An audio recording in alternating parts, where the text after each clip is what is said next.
Rob, this is just one more sign. We are witnessing a change of the guard. There are no ifs, ands, or buts about it. Boston, we know how good they are. Very young team, right? The Knicks now. Jalen Brunson's young. Indiana, Tyrese Halliburton, they're young. Pascal Siakam's not old. Orlando, Cleveland, like it's young boys. I didn't even go to the West yet. And usually, Rob, a guy like LeBron who's 39 and Durant even who's 35 and Steph who I think is 36, historically, Rob, they would have already been out of the league. And it would have been these guys' time. Now, maybe you have that little period where, after Jordan retired, there was a period of, okay, who's going to kind of take over the league? It's down a little bit. But eventually it comes around and you get those stars to come in. Yep. And, it's kind of, we're kind of in that period. But the odd thing is that the older stars are still playing, and they're actually playing well, putting up individual numbers if they're not winning. Yeah, that is the case, Chris. But I every time I think of LeBron, where he is, what's happening, with whatever team he's on, and what we just saw, Chris, with the firing of Darvin Ham today, I'm more convinced than ever that it's a detriment to teams and to a league when a guy sticks around too long. And what I mean is LeBron has stuck around so long that he has stumped the growth of some of the other younger players who are coming. I'm just talking about attention, not what they do at night and how good they play. Not that. Attention.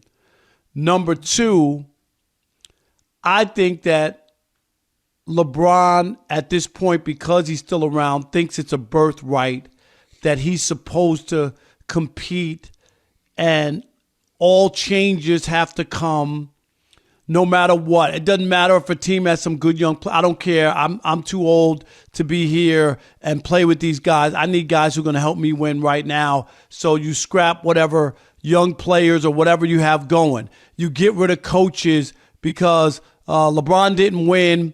He doesn't take responsibility for anything. It's always somebody else or the bench or I don't have shooters or I don't have a good coach or whatever it is. And I don't think that that's a great thing for the Lakers or for the NBA. There's a shelf life on people. What I get from a lot of people, Chris, that I run into in the streets or even on social media, and I don't mean everybody, but what I hear a lot is, oh my God, can you guys stop talking about LeBron? And not negative, not that they're saying you're a LeBron hater and you stop that. They just feel like, God, we've heard about him for like 20 some odd years. It becomes annoying to just keep talking about the same Tom Brady was like that for a long time. We talked about it, Chris. Well, Tom Brady was just constantly to you, no matter what. It was to me. But that's one part. Yeah. But in LeBron, I'm talking about LeBron. But in this case, there is no birthright. Michael Jordan didn't go to the Washington Wizards, Chris, and go, all right, I'm back for these 2 years. Just gut everything, do whatever. Whoever was there, I don't remember them making any big trades and going to get so-and-so and stack these guys with Michael Jordan. Bring in Doug Collins for him, the coach. But I'm talking about player-wise. They didn't do any of that. And that's where we are now. Oh, the Lakers can't waste LeBron's years. The Lakers can't waste LeBron's time. They got to do whatever it takes. It's ridiculous. You can't do that. Says who? Well, here's where I will agree with you. LeBron does feel like, by his actions, is his birthright to compete for a championship. And when he's playing, he is going to be like, look, we got to win a championship. And if these guys can't get it done, even if it's not their fault, we going to make changes. So I will give you that. However, I disagree with everything else you said.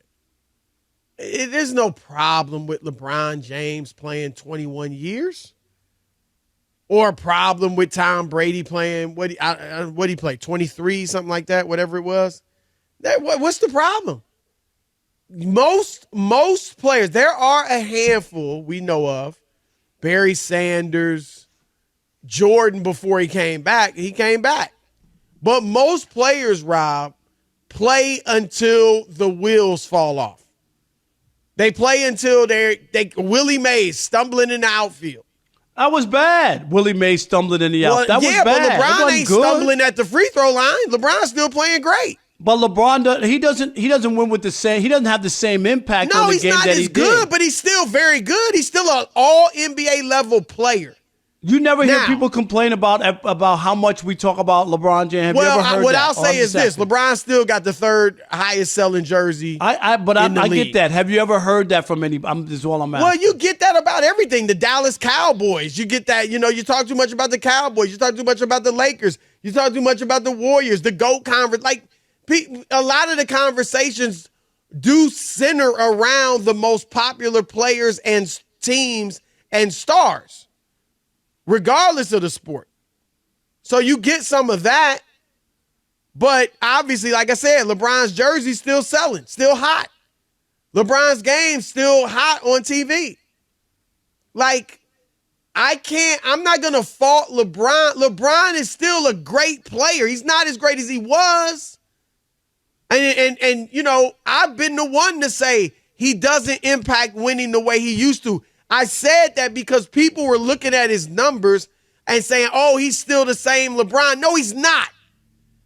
And that's how you know. You don't know by the numbers. You know by his impact on the game. But there are Hall of Famers who don't impact in their prime, didn't impact the game more than LeBron does right now. Anthony Davis don't impact the game more than LeBron does right now. So, it ain't like the dude is just out there, playing horribly and blowing off his name. He's still great. And Joel Embiid never been past the second round. How much does he impact winning? Yet he's a superstar. It just is what it is. LeBron was unique in that he could impact winning the way he could. That's why he's in the GOAT conversation. Let me ask you this. There's only a handful of dudes that have been able to do that. Can you stay too long in a situation?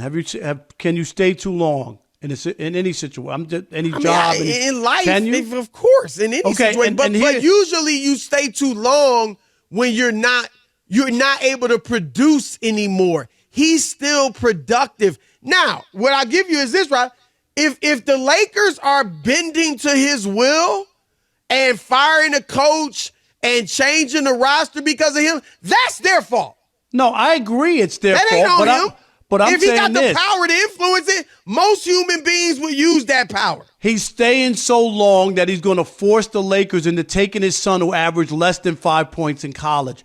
This is what I'm talking about. If you're the Lakers organization, they don't have to do it. And you give a guy you're the freaking Lakers. You're the glamour franchise of the league. You don't have to do it. You feel compelled because the guy's been around forever. He's an iconic figure. And that's what I'm talking about. The reason that other guys didn't get to play with their sons, because they didn't play 25 years. They didn't play long enough for that to be the case. He's good enough to play this long. I think that there comes a time and a place that LeBron has stayed too long, and the demands that he puts on the when franchise. He's averaging 15 points a game and coming off the bench. And even then, if you want to stay, you can. Rob, he's still a top 15 player in the league. How you going to say he can't play anymore? I didn't say he shouldn't play anymore. He shouldn't play anymore. I'm talking about from a team standpoint of you feel compelled to do stuff because it doesn't make sense. Be a man, be a woman, and make a decision. He ain't putting a gun to your head. I'm with you, but you know they're not going to do it. Well, that's on them. And if they make a mistake, then y'all the chumps. Even with the Westbrook thing. Yeah, LeBron wanted Westbrook. So? You told LeBron no for Ty Lue. You told LeBron no for Kyrie Irving. You have the final say. Have some backbone. I'm not going to blame LeBron because the dude can still ball, and he's playing. And I'm not going to blame him for wanting to win championships either. Yeah, but you shouldn't, as an organization, feel like you're compelled to do whatever. That's on them. Now that's what I'm talking about. Is compelled. They're compelled. Oh, get rid of Darvin Ham. Get rid of Phil Hand and the rest of the coaching staff because LeBron didn't win. Get rid of those went to guys. Pat Riley and said, get rid of Eric Spoelstra with what Wade happened? and them with him. They didn't do it. No, they didn't Pat do Riley it. had some backbone. Right, but he said, now I don't care who you are. This is my coach. You play, I run the organization. We each got our own job. I agree with you, but I think that the longer LeBron plays, the more that they feel compelled because these are the waning years. These are the last few years. If you don't feel the team or put a situation around them or give LeBron some of the things that he feels he needs to win, like a new coach, then what's the point? So you feel almost forced into it. If he wants to walk, let him walk. If that's your choice. But Rob, here's the other thing. Where would the Lakers be without LeBron? You say, he went in, came in, got rid of all these young. Would they have been better off keeping Kyle Kuzma, Lonzo Ball, who can't even play anymore, and Brandon Ingram? Chris, would they be better off had they just done that? The last few years in the postseason haven't been that spectacular. They got even a with champion. They've Davis. been as successful as any team in the league since he's been there. They've also played a couple times. They missed the playoffs twice. So who would have thought that LeBron James would miss the playoffs twice? The Denver Nuggets went out in the first round too. The Golden State Warriors have missed the playoffs.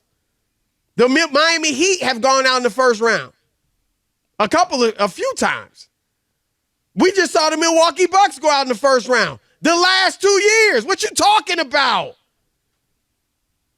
The Lakers are lucky to have LeBron. Even if it's not going to get them a championship, they're still a relevant playoff team. They're always going to be relevant. They were relevant with Kobe, and they didn't make the playoffs his last 5 years. They're the Lakers, yes, they were. But they were relevant, Chris. I ain't say they weren't. I said they weren't as relevant as they are now. There are degrees of relevancy. They were relevant. You People still talked about the Lakers. They're the Lakers. Still talked about Kobe. But there are degrees. They still sold out. Did they not sell out Rob G during those 5 years when they didn't make the playoffs? Too. Have they been more or less so relevant? That's what I'm saying. You're going to sell out with or without LeBron. Rob, are there degrees to relevancy or not? Yes, but they're relevant. But they're relevant. Yes, the Lakers will always be relevant. They're more relevant with LeBron.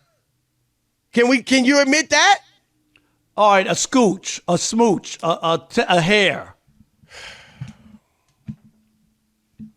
Thank you, loquacious B. Finn. He just whispered in my ear, Chris, you destroyed Rob. Yeah, right. You wish. 877-99 on Fox. Is Rob right? Should LeBron hang him up even though he's still great? You're a man of the cloth. Did you just lie? Brian Philly talk to you in your ear right now? It's called a joke. Okay. But I guess you can't.